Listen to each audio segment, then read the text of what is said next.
जान जान के मिल रही है, जान जान के मिल रही है। अरे फल मिल रहा है, जीव जान जान के गलती कर रहा है।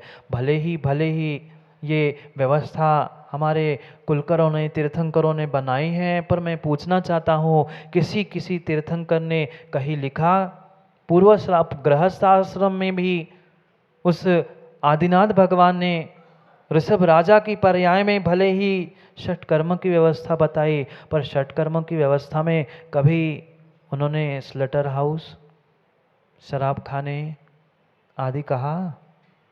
नहीं कहा, नहीं कहा, नहीं कहा, कहा ही नहीं था।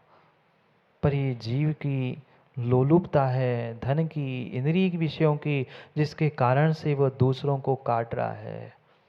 ऐसे भी जीव है, ऐसे भी जीव है वर्तमान में जो जीवों के पिंड को ही खा रहे हैं, साक्षात जीवों के पिंड को खा रहे हैं, मांस खा रहे हैं। क्या कर रहे हैं, क्या कर रहे हैं? आज तुम यहाँ उनके मांस को खा रहे हो, कल वे तुम्हारा बदला लेने के लिए नरकों में पहुँचेंगे, क्योंकि जिसको काटोगे, जिसको मारोगे, वह आर्द्र रौद्र ध्यान से मरेगा, और जो आर्द्र रौद्र ध्यान से मरेगा नियम से नरक में जाएगा, और वहाँ तुम्हारे लिए वो पुनः काटने वाला, खाने वाला मिल जाएगा। भूल मत कर लेना, भूल मत कर लेना, हिंसा कहीं धर्म होता ही नहीं है, और धर्म के लिए कभी हिंसा होती ही नहीं है। नहीं होती, नहीं होती। एक बार वह पानी में पत्थर तैर सकता है, एक बार पानी में पत्थर तैर सकता है। वैसे तैरता नहीं है, पर क्वचित कदाचित पानी में वह पत्थर तैर सकता है, पर हिंसा में धर्म नहीं होता। कौन समझाए राजा को? उसने घोषणा ही करा दी, उसने यही सोचा कि यह हिंसा करने में, बलि चढ़ाने में ही धर्म है, इससे ही मेरी रक्षा होगी। अरे किसी को मारने से तुम्हारी प्रजा की, सबकी क्या रक्षा होगी? रक्षा करने से रक्षा होगी, ना कि किसी की बलि चढ़ाने से रक्षा होगी। माता पिता ने निर्णय कर लिया, माता पिता ने दोनों ने निर्णय कर लिया कि चलो जीवन भर की दरिद्रता मिट जाएगी, एक का बोझ कम हो जाएगा, बचे हुए तो कम से कम सुख से जिएंगे, जितना खाएंगे पेट भर तो खाएंगे, आज कोई पेट भर नहीं खा पा रहा है, दरिद्रता मिट जाएंगी। निर्णय कर लिया, बच्चे को जाकर दे दिया जाएगा। इधर जिस दिन बलि चढ़नी थी, उस दिन उस बेटे को माता पिता ने तैयार करना प्रारंभ किया। आखिर माँ तो माँ ही थी, कितना ही उसे धन दौलत बाकी बेटे दिख रहे थे, पर कहीं न कहीं भीतर राग तो, ममता तो होती ही है। पिता ने जाकर राजा से कह दिया था कि मैं अपने बेटे को देने तैयार हूँ। राजा ने कहा था अमुक समय, अमुक स्थान, अमुक कार्य करने के लिए उस पुलिया के पास पहुँचे। घोषणा हुई, और मैं रोज कहता हूँ तमाशा देखने वाले बहुत होते हैं, प्रवचन सुनने वाले, अच्छे कार्य करने वाले बहुत कम होते हैं, पर कहाँ पे क्या हो रहा है तमाशा देखने वाले बहुत होते हैं। पहुंच गए सभी तमाशा देखने वाले। इधर माँ अपने बेटे को सुबह से उठाकर, भले ही बेटा बहुत बड़ा नहीं था, 6-7 साल का ही था, पर 6-7 साल के बेटे को भी बहुत समझदारी आती है, बहुत समझदार बनता है। वो भी समझ रहा था कि आज सुबह से माँ मुझे इतना विशेष ध्यान क्यों दे रही है। सुबह से उठाया, प्रेम से खिलाया, प्रेम से नहला रही है, ये पिता नए कपड़े लेके आए हैं, इतना अच्छा भोजन आज बना है। वो बेटा माँ से पूछता है, माँ आज क्या है? आज ना मेरा जन्मदिन है, ना आज कोई त्योहार है, आप सुबह से मेरे साथ ऐसा क्यों कर रहे हो? मेरे साथ ऐसा क्यों कर रहे हो? जैसे ही ने बेटे ने पूछा, अभी तक तो माँ ने अपने आप को संभाल लिया था, पर माँ की आंखों से टप टप पानी बहने लगा। भले ही कैसा क्यों ना हो, आखिर कलेजे का टुकड़ा ही तो था, उसी कोख से जन्म दिया था। अब माँ जब कुछ उत्तर नहीं देना होता है तो माँ क्या कहती है, बेटा पिता से पूछ लो, पापा से पूछ लो। उत्तर था ही नहीं, क्या उत्तर देती? उत्तर था ही नहीं, बेटे को क्या कहती? मैं मारना चाहती हूँ। पिता के पास भेजा, पिता से पूछा उस बेटे ने कि पिताजी बताइए, आज माँ मेरे साथ इतना अच्छा बर्ताव कर रही है, इतना अच्छा बर्ताव कर रही है, ये भी ध्यान रखना जीवन में, ये भी जीवन में ध्यान रखना। राहुल कोई तुम्हारे साथ बहुत अच्छा बर्ताव करने लग जाए अचानक से, समझ लेना कहीं ना कहीं दाल में, कहीं ना कहीं दाल में काला है, कहीं ना कहीं दाल में काला है। कभी कभी तो पूरी दाल भी काली हो सकती है अभिषेक जी। इसलिए कोई अचानक से एकदम तुम्हारे बर्ताव बदल दे, तुमसे एक से एकदम प्रेम से बातें करने लग जाए, समझ लेना कहीं ना कहीं कुछ गड़बड़ होने वाली है। अब पिता भी क्या करता? बेटा मैं तुम्हें बलि चढ़ाने जा रहा हूं। पिता ने भी समझा बुझाकर उस बेटे से कह दिया, कुछ नहीं बेटा, वो तो राजा के पास तुम्हें ले जाना है, राजा को भेंट देनी है, इसलिए मैं तुम्हें राजा के पास ले जाने के लिए तैयार कर रहा हूं, और कुछ नहीं। क्योंकि जब हलाल होना होता है, नहीं समझे, जब हलाल होना होता है, मात्र बकरे को ही नहीं, मात्र बकरे को ही नहीं। सौरभ, हो गई क्या शादी? हो गई? मुझे पता है, पूछना पड़ता है ना पंचों के सामने। शादी के पहले भी जब हलाल किया जाता है तब भी सजाया जाता है, तैयार किया जाता है, मिठाई बांटी जाती है, चाहे बकरे को हलाल करना हो चाहे किसी इंसान को, दोनों भी बलि थी। इसकी भी बलि चढ़नी थी, हलाल करना था, तो अच्छा तैयार करके वहाँ पुलिया के पास जहाँ पुल बनना था, बलि चढ़नी थी, वहाँ ले गए। वहाँ जैसे ही ले गए, सब तमाशा देखने पहले से पहुँच ही गए थे। बेटे को राजा के हाथ में सौंपा गया। बेटा कहीं ना कहीं समझ चुका था कि इतनी खातिरदारी हो रही है, मतलब दाल में काला है। सोच चुका था, समझ चुका था, पर भीतर से ये भी निर्णय कर चुका था कि अब करे तो क्या, करे तो क्या? जन्म देने वाले ही बेचने के लिए तैयार है, जन्म देने वाले ही मारने के लिए तैयार है, माँ और पिता ही, क्या किया जाए? राजा के पास ले गया, उसको बलि के स्थान पर बिठाया गया। बैठे बैठे वो बहुत मुस्कुरा रहा था। अब राजा को भी विकल्प हुआ कि ये 5 से 7 साल का बच्चा अब ये सब दृश्य देख के समझ ही गया है, फिर भी ये मुस्कुरा रहा है, हंस रहा है। वह धीरे से राजा पहुंचता है बेटे के पास और पूछता है कि भाई मुझे ये तो बता, मुझे ये तो बता कि क्या तुम्हें ये समझ में नहीं आ रहा कि तुम्हारी अभी हत्या होने वाली, तुम्हारी बलि चढ़ने वाली है, तुम मरने वाले हो, क्या तुम्हें मरने से डर नहीं लगता? वो कहता है, राजन, राजा किस बात का डर, किससे डरूं, और किस कारण से मैं मौत से डरूं? जिसने जन्म दिया वो मुझे मारने के लिए तैयार है, जिसने पाला पोसा यहाँ तक बड़ा किया वह बाप मुझे बेचने के लिए तैयार है, और बड़ी बात, माता पिता तो ठीक ही है, जब राजा ही प्राण लेने के लिए तैयार है प्रजा के, तो मैं किससे बात करूं? माता पिता नहीं होते, माता पिता कुछ करते, मैं राजा के पास आता हूं, पर तीनों ने मिलकर मारने का ये उपक्रम किया है, हत्या करने का, बलि चढ़ाने का पुरुषार्थ आपने किया ही है, क्या कर सकता हूं? खुशी खुशी वो कहता है, मैं तो चल जाऊंगा बलि। तैयारी हो गई, उतना सोना वजन का तोला गया, तो वो सोना दे दिया गया। इधर जैसे ही उसकी बलि चढ़ाने के लिए हुई, क्या बलि चढ़ने वाली थी?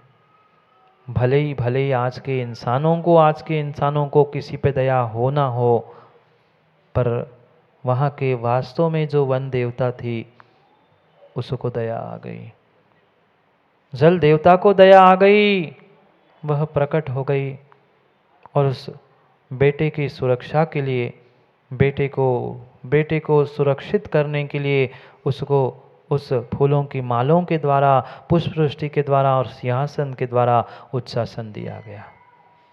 भले ही धर्म वह उस हिंसा में मान रहे थे, पर क्या मां हिंसा में धर्म था?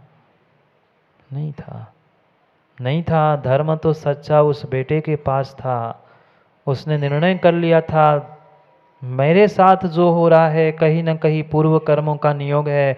मैंने किसी की हिंसा हत्या की होगी, जो सब मिलके मेरी हत्या करने आए हैं, तमाशा देखने आए हैं। उसने निर्णय कर लिया था, धम्मम शरणम पवज्जामि, धर्म की शरण है। नमोकार पढ़ते पढ़ते पढ़ते पढ़ते उसने निर्णय कर लिया था, और धर्म की शरण का ही, सच्चे धर्म की शरण का फल उसे मिला कि वह मरते मरते भी हे राम जीते जीते मर रहा है। और आज का इंसान जीते जीते मर रहा है, वो मरते मरते भी जी गया था।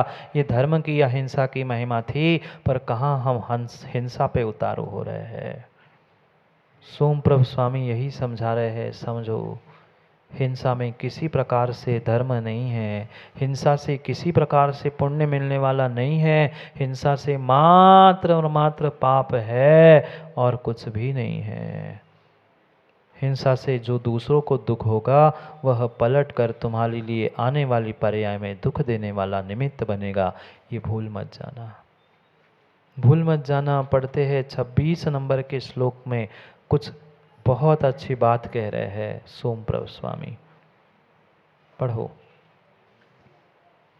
यदि ग्रावा तो ये तरति तरणीर्यद्युतयते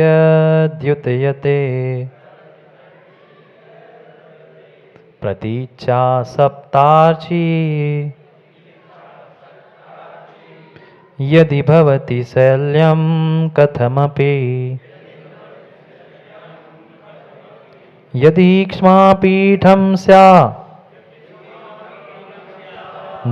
सकलस्यापि जगतः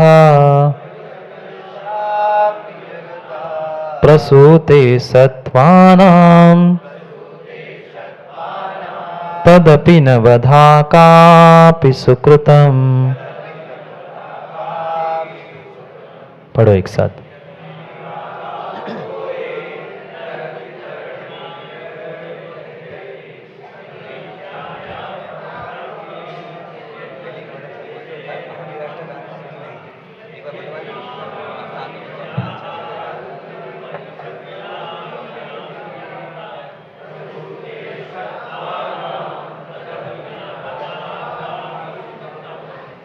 अच्छे से पढ़ो, खाना पीना नहीं मिला क्या 4 दिन से? अच्छे से पढ़ो। महावीराष्टक पढ़ना आता है ना? महावीराष्टक की लय में ही पढ़ना है। एक साथ फिर से पढ़ो। यदि ग्रावा तो ये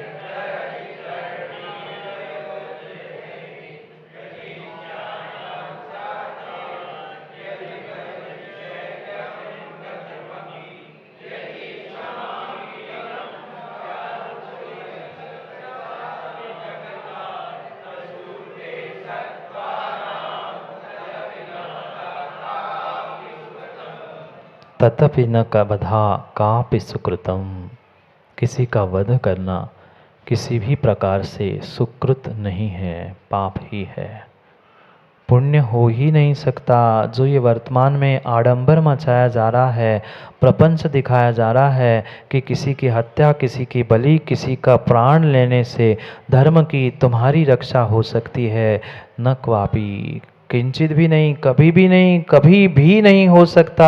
क्या कह रहे हैं? यदि ग्रावा तोये तरति तरणी, क्वचित कदाचित कभी पत्थर भी पानी में तैर सकता है। इतना ही नहीं, प्रतीचाम सप्तार्चित यदि, वह जो सूर्य है वह भी कभी पश्चिम दिशा में उदित हो सकता है, पर हिंसा में धर्म नहीं होता, हिंसा से पुण्य नहीं होता। इतना नहीं, और भी कह रहे हैं, यदि सप्तार्ची शैलम भजसी, कभी अग्नि भी ठंडी हो सकती है। हुई क्या आज तक? हुई क्या आज तक? नहीं हुई, ना होगी, पर फिर भी कह रहे क्वचित कदाचित हो भी जाए, वो बहुत बड़ी बात नहीं, आश्चर्य नहीं है। पर किसी प्रकार से प्राणियों के वधों से आप धर्म, दया, करुणा, पुण्य आदि को प्राप्त हो ही नहीं सकते, हो ही नहीं सकते। यदि क्ष्मापीठ सकलस्यापि जगता उपरि स्यात्, पृथ्वी संपूर्ण जगत के ऊपर हो सकती है, 3 लोक के ऊपर पृथ्वी पहुंच सकती है, पर हिंसा करने से धर्म, हिंसा करने से पुण्य कभी हो ही नहीं सकता। कर पाया क्या पुण्य, कर पाया क्या पुलिया की रक्षा, कर पाया क्या राजा कुछ धर्म, नहीं कर पाया, नहीं कर पाया, नहीं कर पाया। नरक तिर्यंच गति का बंध और कर लिया। इसलिए निर्णय करे, निर्णय करे, हिंसा में किसी प्रकार से, किसी भी प्रकार से धर्म होता ही नहीं है, पुण्य होता ही नहीं है। धर्म तो मात्र अहिंसा था, अहिंसा है और अहिंसा ही रहेगा, अहिंसा ही रहेगा। कभी तो उस अहिंसा का भान करो, कभी ना कभी अपने स्वयं के मृत्यु के बारे में भी तो सोचो, अपने स्वयं के दुखों के बारे में सोचो। ये परम उपकार है, परम उपकार है मृत्यु का, जो हमें जीवन सिखा रहा है। पर ना हम मृत्यु से क्या, हम गुरु से कुछ नहीं सीखना चाहते महाराज, मृत्यु से क्या खाक सीखेंगे, क्या खाक सीखेंगे। कितनों की मृत्यु देख ली, कितनों की मृत्यु देख ली, कितनों को तो घाट उतार के भी आ गए मृत्यु के, पर अभी तक भीतर में वह जीवन जीने की कला, नीति रीति का बोध नहीं आ पाया।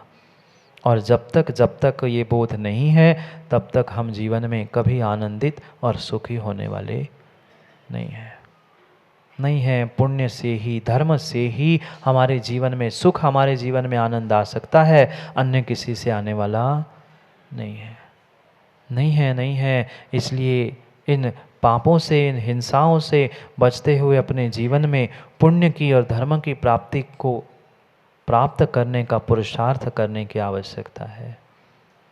भाग लो, माँ भाग लो, समय हो गया, भाग लो, घर नहीं, अहिंसा धर्म में भाग लो, अहिंसा महाकुंभ में भाग लो। ये हमारा पूरा जीवन अहिंसा है, उस जीवन को अहिंसा और अहिंसा को जीवन बनाने का प्रयास करो। समय तो हो ही गया है, समय किसी के लिए नहीं रुकता, समय नहीं रुकता, न कर्म रुकते हैं। इसलिए निर्णय करें, हमें अपने जीवन में उस अहिंसा को भाग लेना है, अहिंसा से भाग लेना है, अहिंसा में भाग लेना है, ना कि हिंसा से।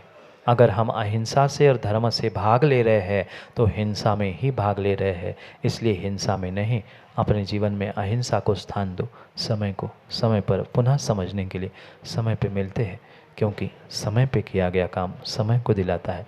बोली भगवान महावीर स्वामी की।